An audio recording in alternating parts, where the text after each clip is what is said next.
샬롬, 하나님과 동행하는 새벽기도회 달라스 임마누엘 교회 권성철 목사입니다. 오늘도 하나님과 동행하며 풍성함을 누리시는 저와 여러분 되시기를 축복합니다. 오늘 말씀은 시편 132편 1절에서 11절까지의 말씀입니다. 여호와여, 다윗을 위하여 그의 모든 겸손을 기억하소서. 그가 여호와께 맹세하며 야곱의 전능자에게 서원하기를, 내가 내 장막집에 들어가지 아니하며 내 침상에 오르지 아니하고 내 눈으로 잠들게 하지 아니하며 내 눈꺼풀로 졸게 하지 아니하기를, 여호와의 처소 곧 야곱의 전능자의 성막을 발견하기까지 하리라 하였나이다. 우리가 그것이 에브라다에 있다 함을 들었더니 나무 밭에서 찾았도다. 우리가 그의 계신 곳으로 들어가서 그의 발등상 앞에서 엎드려 예배하리로다. 여호와여, 일어나사 주의 권능의 궤와 함께 평안한 곳으로 들어가소서. 주의 제사장들은 의를 옷 입고 주의 성도들은 즐거이 외칠지어다. 주의 종 다윗을 위하여 주의 기름 부음 받은 자의 얼굴을 외면하지 마옵소서. 여호와께서 다윗에게 성실히 맹세하셨으니 변하지 아니하실지라. 이르시기를, 내 몸에 소생을 내 왕위에 둘지라. 아멘. 하나님의 말씀입니다. 예전에 G.O.D라는 가수가 있었습니다. 지금은 거의 활동을 안 하고 있는데요. 그 G.O.D 가수가 불렀던 그 노래의 내용 가사 중에 이런 가사가 있습니다. 어렸을 때 우리 집은 가난했었고 어머니는 짜장면이 싫다고 하셨어. 이런 가사가 있습니다. 음을 좀 타면, 어렸을 때 우리 집은 가난했었고 어머니는 짜장면이 싫다고 하셨어. 뭐 이런 가사였는데요. 그리고 음이었는데요. 그러나 정작 이 가사의 내용을 가만히 들어보면 어머니가 짜장면을 싫어하셨던 것이 아니었음을 알게 되죠. 생활의 여유가 여롭지 않다 보니까 자녀들에게 자신은 짜장면이 싫다고 말을 하시고 자녀들을 좀 더 넉넉하게 먹이셨던 것이죠. 뒤늦게 그 사실을 깨달은 자녀들은 어떻겠습니까? 짜장면을 볼 때마다 누가 생각날까요? 어머니가 생각나겠죠. 그죠? 어떻게 보면 우리의 삶 속에 이런 어머니뿐만 아니라 어떤 것들을 보면 연상이 되는 그러한 일들이 참 많지 않습니까? 어떤 장소에 가면 그 첫사랑의 그 여인이 떠오르기도 하고 이런 연상들이 떠오르지 않습니까? 오늘 본문을 보면은 그러한 연상들이 떠오르는 장면을 보게 됩니다. 오늘 본문의 시인도 성전에 올라가거든요. 그 올라가서 성전을 바라봅니다. 자, 성전을 순례하는 길에 가장 먼저 만나는 것이 뭐예요? 시온산성입니다. 시온산을 만나고 그 산에 둘러싸여져 있는 성전을 만나게 되죠. 그리고 그 성전을 바라봤을 때 이 시인이 떠오르는 사람이 누구였을까요? 바로 다윗이었다라는 거예요. 하지만 지금 시인이 보고 있는 성전은 포로에서 돌아와 지은 성전이에요. 바벨론 70년 포로 생활을 겪고 돌아와서 스룹바벨과 예수아가 중심이 되어서 세운 성전입니다. 포로 이전에 솔로몬이 지은 성전과 포로 이후에 스룹바벨 성전 모두가 다윗과는 사실 별로 관계가 없지 않습니까? 그럼에도 불구하고 시인은 성전을 보면서 다윗을 떠올렸다라는 거예요. 왜 시인은 다윗을 생각했을까요? 1절 말씀을 보면 여호와여, 다윗을 위하여 그의 모든 겸손을 기억하소서. 지금 성전을 볼 때마다 이스라엘의 순례자들은 다윗의 겸손을 떠올렸다라는 것을 알게 됩니다. 다윗이 도대체 어떤 모습으로 사람들에게 그의 겸손을 보여주었는지 3절에서 5절 말씀은 이렇게 증거를 하고 있죠.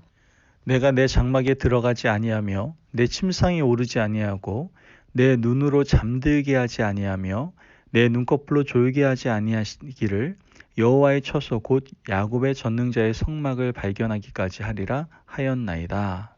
이렇게 말씀합니다. 다윗이 왕이 되고 나서 다윗성에 한 가지 부족한 것이 있음을 발견하게 되죠. 그것이 뭡니까? 바로 하나님의 언약궤였죠. 하나님의 언약궤가 다윗성에 없다는 것을 깨닫고 언약궤를 발견해서 찾아 모셔오기까지 각고의 노력을 다윗은 기울이게 되지 않습니까? 그때 그가 측근들과 백성들에게 한 말이 바로 이 말이었습니다. 내가 하나님의 언약궤를 발견하기까지 어떻게 내가 평안히 발을 뻗고 누워 잠을 잘 수 있겠느냐? 하나님의 언약궤를 모셔올 때까지 나는 그렇게 할 수 없다. 이렇게 다윗은 이야기를 했죠. 이런 다윗의 말은 많은 사람들에게 귀감이 되었고 은혜가 되었음을 알 수 있게 됩니다. 여러분, 이뿐만이 아닙니다. 다윗은요, 하나님의 언약궤를 모셔놓고 마음에 생각하기를 이제는 내가 하나님을 위하여 성전을 짓겠다라고 결심을 하지 않습니까? 결단을 하죠. 그리고 그의 마음을 나단 선지자에게 알립니다. 나단도 다윗의 말을 듣고 너무 기쁘고 감사해서 하나님께 다윗의 마음을 아뢰게 되죠. 하지만 하나님은 그날 밤 나단에게 찾아오시죠. 그리고 나단에게 당장 다윗에게 가서 성전 건축을 막으라고 말씀하십니다. 이유가 뭐였어요? 다윗이 피를 많이 흘렸기 때문이었다라고 이야기합니다. 전쟁에서 많은 적들을 죽인 다윗의 손으로 성전 건축을 하지 못하도록 막으신 것이죠. 좀 더 직접적으로 냉정하게 얘기하면 사실상 하나님의 거절이었다라는 것이죠. 하지만 다윗은 하나님의 거절 앞에서도 분노하거나 화내지 않은 모습을 보게 됩니다. 오히려 하나님의 거절을 믿음으로 받아들이게 되죠. 다윗은 하나님 앞에 나와 엎드려 무릎으로 나아갑니다. 하나님께서 성전 건축을 막으신 것을 오히려 감사하고 기도하며 하나님의 마음을 알아가려고 애쓴 모습이 바로 다윗의 모습이었습니다.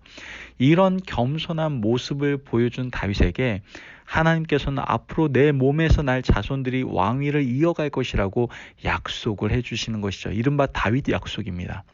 11절 말씀을 보면 여호와께서 다윗에게 성실히 맹세하셨으니 변하지 아니하실지라 이르시기를 내 몸의 소생을 내 왕위에 둘지라. 아멘. 다윗의 자손들이 남유다 왕국을 통치하게 되었고 먼 미래에는 영원한 왕 그리스도가 나는 축복을 다윗이 받게 되는 걸 보게 됩니다. 이것이 그의 겸손이 가져온 결과였다라는 것이죠. 그러므로 이후에 순례자들이 하나님의 성전에 올라가면서 성전을 볼 때마다 누구를 기억하게 됐던 거예요? 다윗을 기억하게 됐던 거예요. 하나님이 성전 건축을 막으셨을 때 분노하거나 화내지 않고 오히려 솔로몬이 성전을 지을 수 있도록 전리품들을 하나하나 모았던 그 다윗. 자신이 모은 전리품을 솔로몬에게 다 모두 물려주지 않습니까? 솔로몬이 성전을 건축했지만 사실 가만히 보면 다윗이 한 것이나 다름이 없지 않습니까? 이스라엘의 후손들은 솔로몬 성전이라고 하면서도 성전을 보면서 다윗이 이룬 업적, 다윗이 하나님께 기도하면서 세운 성전이라고 생각했던 것이죠. 그래서 시인은 성전에 올라가면서 다윗을 생각하고 다윗의 겸손을 마음에 담고 있는 거예요. 그들이 성전에 올라가면서 다윗의 겸손을 기억하고 그 겸손에 응답하신 하나님의 긍휼과 사랑을 기억했다라는 것이죠. 겸손한 자들에게 주시는 하나님의 놀라운 언약의 약속, 후손들이 영원히 왕위를 이어갈 약속도 이스라엘 백성들은 마찬가지로 기억했던 것입니다. 오늘 우리는 성전에 올라오면서 누구를 떠올리십니까? 성전에 올라올 때마다 무엇을 생각하고 계십니까? 나와 좋은 관계를 맺었던 믿음의 형제들, 믿음의 가족, 믿음의 조상들이 떠오르는 분도 계실 것이고 이 성전에서 내가 맺었던 하나님과의 아름다운 언약을 기억하는 분들도 계실 겁니다. 그러나 그보다 우리가 더 마음을 써야 하고 관심을 가져야 될 것은 우리의 자녀들, 사랑하는 우리의 자손들이 성전에 올라올 때 누구를 떠올리게 될 것이냐는 것이죠. 만약 우리 자녀들이 성전에 올라오면서 우리 아버지, 어머니를 기억한다면 우리는 성공한 믿음을 가진 사람이다라고 얘기할 수 있을 겁니다. 그들이 성전에 올라오면서 우리 아버지의 겸손을 배우고 싶습니다. 이 성전에서 겸손하게 하나님을 섬기고 하나님의 나라를 위해서 수고하신 우리 어머니의 수고를 담고 싶습니다. 이렇게 기도한다면 여러분 우리는 이미 승리하고 성공한 사람들입니다. 솔로몬이 아무리 돈을 많이 들여 성전을 지었다 한들 후세 사람들은요 솔로몬의 타락만 기억하고 있습니다. 그것은 솔로몬이 신앙생활을 잘못한 증거가 아니겠습니까? 우리가 신앙생활을 하고 살아가는 삶의 자체는 우리 후손들에게 본받아야 할 바가 되고 반성해야 할 바가 될 것입니다. 오늘 우리의 발걸음이 후세들에게 기억되는 믿음의 사람들이 되시기를 주님의 이름으로 축복합니다. 이스라엘 백성들이 성전에 올라올 때마다 다윗의 겸손, 후세를 위한 수고, 하나님의 은총을 기억했습니다. 우리도 믿음 생활을 잘하고 신앙의 본을 보여서 우리 후손들이 본받고 싶고 또 성전에 올라갈 때마다 기억에 남는 신앙의 아버지 어머니, 신앙의 어른들 되시는 저와 여러분 되시기를 축복합니다. 아멘. 그러한 기억에 남는 신앙의 사람들, 신앙의 아비 어미, 신앙의 어른들이 있는 그 교회는 정말 하나님이 축복하신 교회고 또한 사용하시는 교회임을 우리는 꼭 기억할 수 있어야 됩니다. 우리가 그러한 기억에 남는 사람들이 되겠노라고 결단하고 다짐할 수 있는 귀한 시간 되시기를 축복합니다. 기도하겠습니다. 하나님 감사합니다. 오늘도 우리에게 귀한 은혜 허락하시고 귀한 말씀 주시니 감사를 드립니다. 오늘 시인이 성전을 보며 다윗의 하나님에 대한 마음과 겸손을 보았던 것처럼 우리들도 신앙의 아비 어미 또한 어른으로서 우리의 후손들에게 귀한 은혜 영향력을 끼치는 그러한 우리들의 삶이 될 수 있도록 주님께서 역사하시고 함께하여 주옵소서. 하나님, 우리가 기억에 남는 신앙의 아비 어미가 될 수 있도록 우리에게 믿음에 믿음을 더하여 주시고 그러한 삶을 살아낼 수 있도록 우리 가운데 역사하여 주옵소서. 감사하며 예수님의 이름으로 기도합니다. 아멘. 오늘도 하나님과 동행하며 풍성함을 누리시는 저와 여러분 되시기를 축복합니다. 오늘도 기억에 남는 우리 후세들에게 정말 기억에 겸손함으로 수고함으로 헌신하는 사람으로 하나님을 뜨겁게 사랑하는 사람으로 기억에 남는 여러분 되시기를 간절히 바랍니다. 오늘도 승리하십시오.